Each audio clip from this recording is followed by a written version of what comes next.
Philip Seymour Hoffman's will get sons away from Hollywood.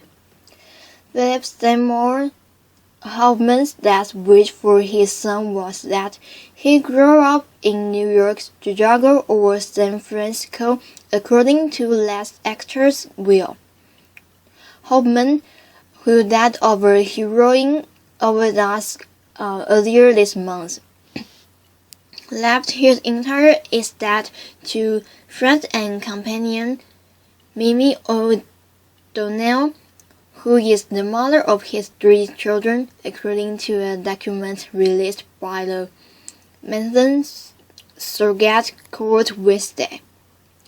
It was signed by Hoffman in October 2004, when his son, Cooper, now 10, was just a year old and before daughters Kayla and Willa was born.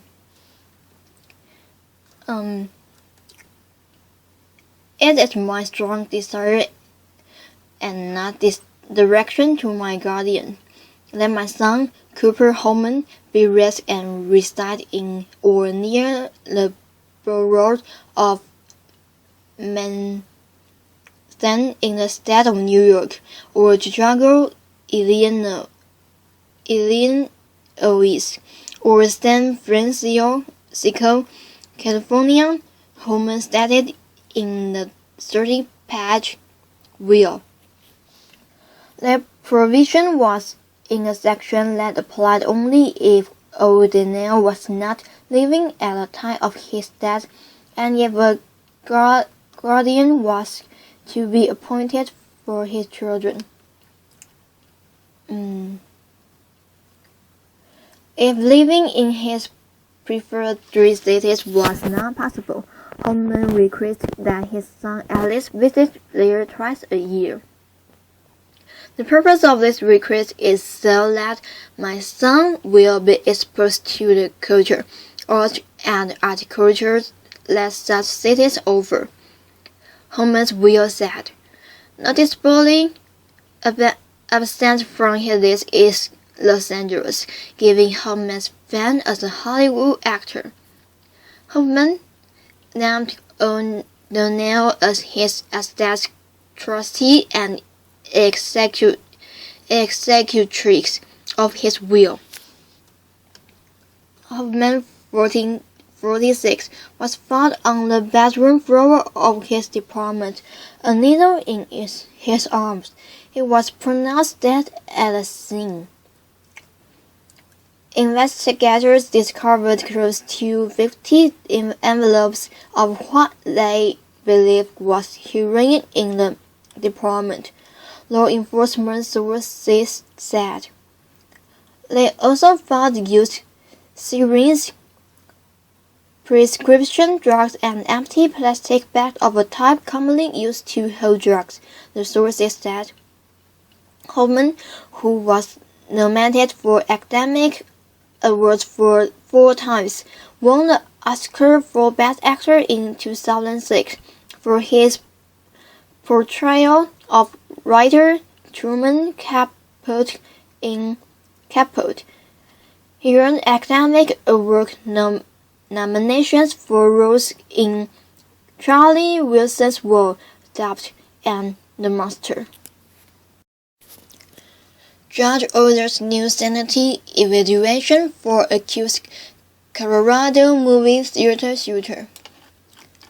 A judge has ordered that accused Colorado movie theater shooter James Holmes undergo an additional sanity examination, saying there was good cause to believe previous testing was incomplete and inadequate, according to a ruling issued Wednesday. Arapahoe County District Judge Carlos Seymour Jr. ordered Holmes to undergo an independent exam by the Colorado Mental Health Institute in Pueblo by early March, and the report must be filed by July 14. Seymour further wrote the new examiner may not take into account any mitigating factors. They are identified in the state death penalty statutes. Prosecutors are seeking the death penalty against Holmes, who is accused of opening fire in a packed movie theater in Aurora, Colorado, during a July 2012 midnight showing of the latest Batman installment, The Dark Knight Rises. Authorities have said Holmes was dressed head to toe in protective gear. Holmes allegedly threw tear gas canisters in the theater and then opened fire on the patrons, according to the witnesses. Police said he used several weapons, including an AR-15 rifle, before fleeing the theater. Outside the theater, the shooter was apprehended, identifying himself to police as the Jacker, one of Batman's archenemies.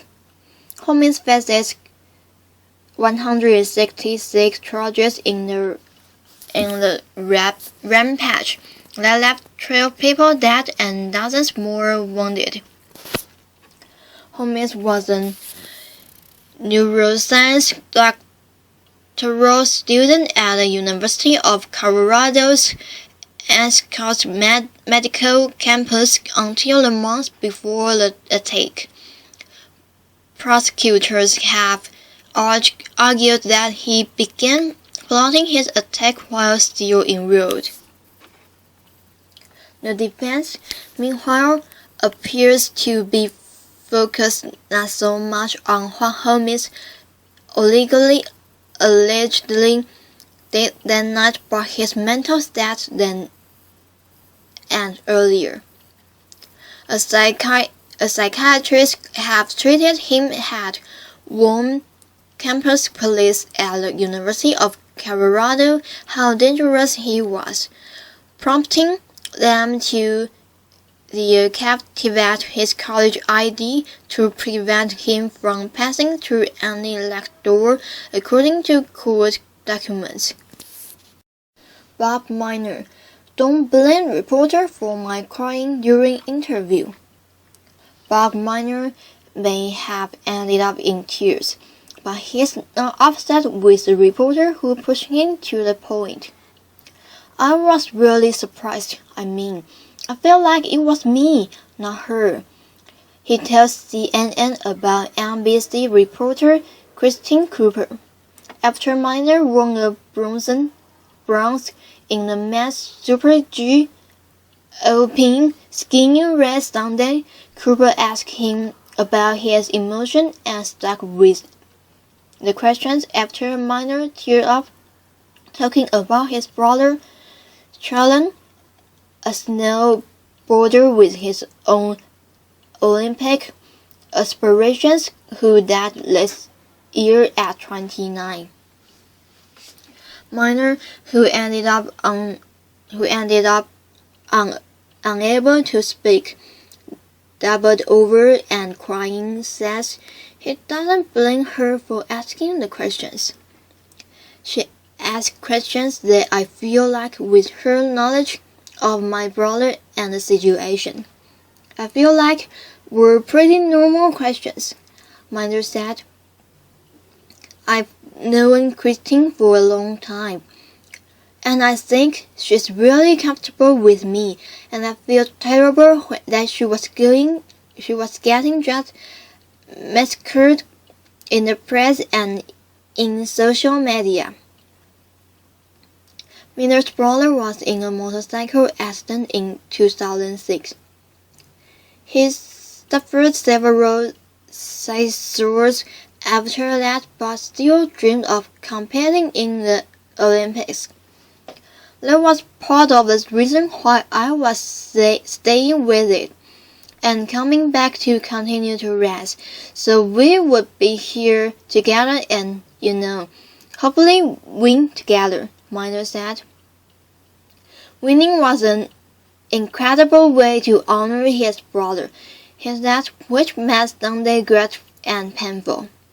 In the end, people will sort of see that it was more me just dealing with all these emotions and the build-up of several years of very tough personal life stuff, Miner said. Police, 2 Americans found dead on Musk, Alabama, Captain Phillips' ship. 2 American security officers have been found dead on the Musk, Alabama container ship, police in the Dutch said Wednesday. The vessel was moored at Port Victoria in the Indian Ocean archipelago. The men, both 44, were found dead on Tuesday. CNN first learned about the incident on Twitter.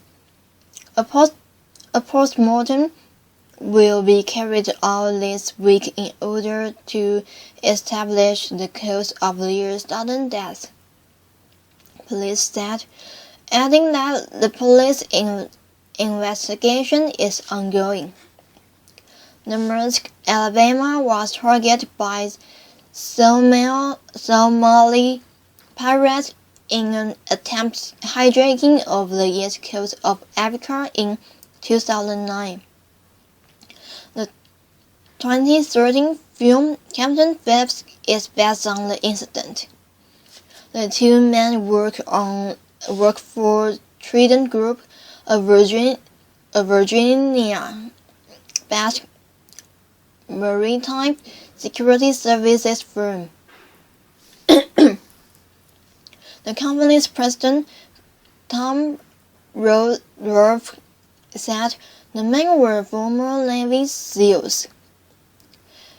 It's bizarre, of course. It's a shock.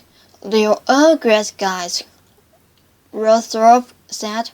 I'm absolutely clueless as to what happened. Kevin N. Spear, a senior director for Massacre Line Limited, said in a statement that the security contractors boarded the vessel on January 29, and that their deaths were not related to vessel's operations or their duties as security personnel. Massacre Line Limited contracts with Trident Group in accordance with U.S. Coast Guard Security Directive, Spears said in a statement. Contracted security is part of anti-piracy protection plans to safeguard crews and vessels, Spears said. In Massacre, Alabama's case, she is persistently in high-risk areas since she provides feeder services to the east coast of Africa.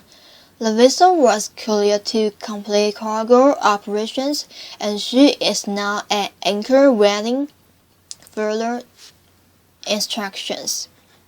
Senior Chief Petty Officer Daniel Trimper said the U.S. Coast Guard has been notified about the death of two U.S. citizens and is investigating.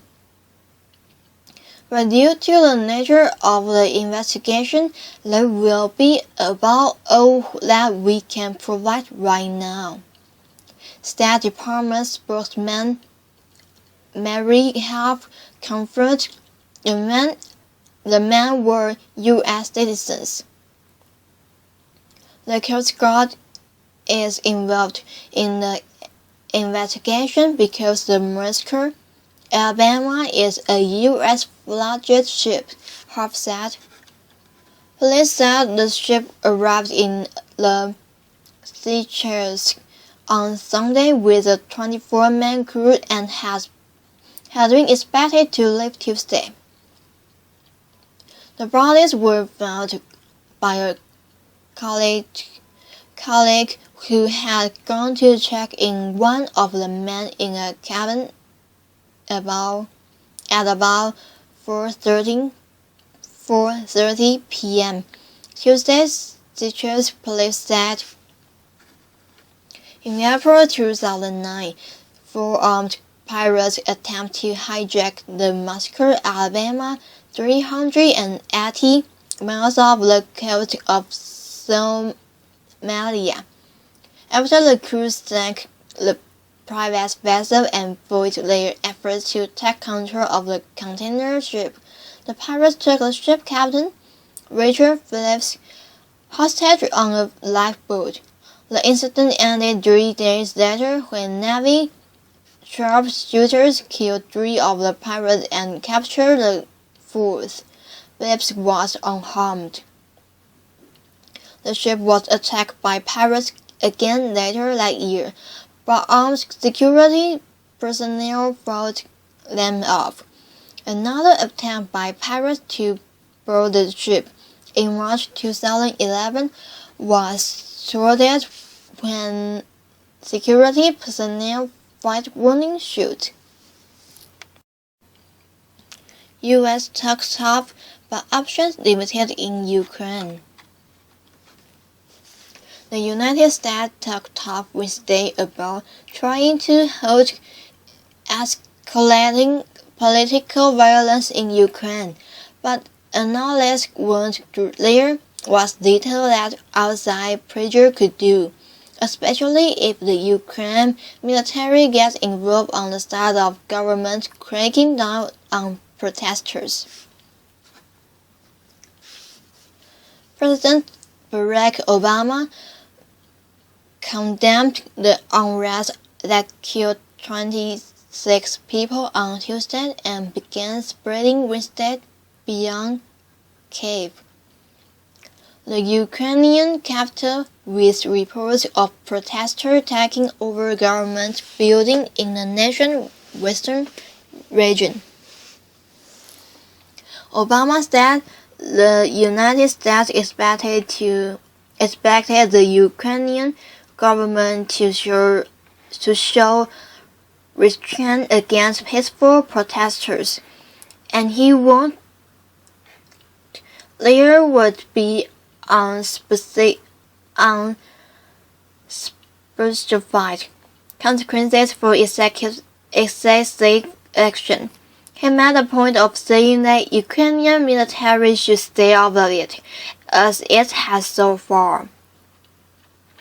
Later in that day, after Ukraine's president and opposition leaders agreed to a truce and to fresh talks, Obama said he hoped this development will provide space for the sides to resolve their disagreements peacefully, insisting that Ukraine isn't a pawn on some Cold War chessboard with Russia. Obama said that he hopes a uniting government will be formed to pave the way for fair and free elections. The situation that happened in Ukraine has to do with whether or not the people can determine their own destiny, he said. Visa ban. Later, the United States issued a visa ban for 20 senior members of the Ukrainian government and others responsible for the violent crackdown in Kyiv. A senior State Department official told reporters on a conference call. However, Council on Foreign Relations President Rachel Hess told CNN that the United States and its European allies have limited options for impacting the situation on ground in Ukraine. My own hunch is this is going to continue to escalate, Hess said, adding that the main question was whether the military would side with the government by getting involved or back the protesters by remaining in barracks. In what the senior State Department official called a glimmer of hope, the Ukrainian government and the opposition announced a truce Wednesday night to allow for negotiations to restart with the aim at stabilizing the situation. Earlier, Obama said, while attending talks in Mexico with the leaders of Canada and the host country, that we're going to be watching closely and we expect the Ukrainian government to show restraint, to not resort to violence in dealing with peaceful protesters. Ukraine's military focus. Thousands of demonstrators have packed in Independence Square in Kyiv since November, when President Viktor Yanukovych reversed a decision to sign a trade deal with the European Union and instead turned toward Russia. The unrest intensified after an anti-protest law went into effect. On Tuesday, the street clashes escalated dramatically, leaving 26 people dead and buildings on fire. Vice President Joe Biden spoke to Yanukovych on Tuesday night to express grave concern over the crisis.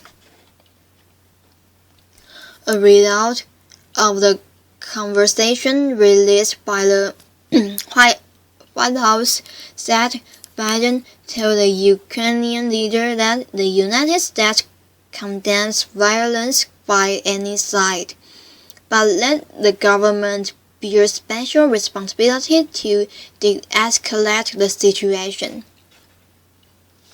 Secretary of State John Kerry reiterated Biden's message on Wednesday, saying Yanukovych can choose either dialogue and compromise over violence and mayhem. It is in his hands to decide what the future of the Ukraine and the future of his people will be, and we hope very much that violence will be avoided and compromise will be found, Kerry said. Wednesday night, Ukraine military force moved into defensive position around military bases and weapons depots across the country, according to a U.S. defense official familiar with the latest intelligence. The move was considered as defensive to secure facilities and weapons, and so far only involved military personnel rather than any widespread movement of armored vehicles, according to the defense official who spoke on condition of not being identified. We are encouraged the Ukraine military has not been brought into this crisis, and we urge them to remain on the sidelines, said Pentagon spokesman Steve Warren. If the Ukraine military got involved in the fighting, that would have consequences for our defense relationships, Warren added. Ukraine cited terrorists for trouble. While Yanukovych's government has received most of the blame, Ukrainian officials blame protesters for the escalating unrest. Security Chief Alexander Yukimenko accused protesters of looting weapons and ammunition from government office and announced a nationwide anti-terrorist operation. According to senior U.S. administration officials, such language by Ukraine signals a hardening government position against the protesters. In a later conference held with protesters, the senior State Department official, who spoke on condition of not being identified, expressed concern over the replacement of Ukraine's military armed force chief. No reason was given for the dismissal of co-General Volodymyr Samana. Russia, which has major historical and economical ties to the former Soviet territory, accuses the United States of playing a role in the widespread protest. The senior State Department official denied that on Wednesday, saying, We completely reject their notion that we have been interfering. The visa bans announced Wednesday followed an earlier move in January when existing visas of some Ukrainians were revoked over previous unrest, the State Department official said. This time, the 20 Ukrainians, none of them from the military, now banned from getting new U.S. visas, represent the full chain of command they will consider responsible for ordering security forces to move against protesters on Tuesday, the official added. Section talk. Other section talk in coordination with the European Union also could occur, according to the official, who declined to provide further details. France also has threatened sanctions against Ukraine over the government's crackdown, with President Francois Hollande calling the protest violence unspeakable, unacceptable, intolerable acts. The Obama administration has come under increasing criticism for its foreign policy as talks have faltered on halting Syria's civil war, which left nearly 5,000 people dead in the last 3 weeks in a particularly violent stretch of the almost 3-year conflict.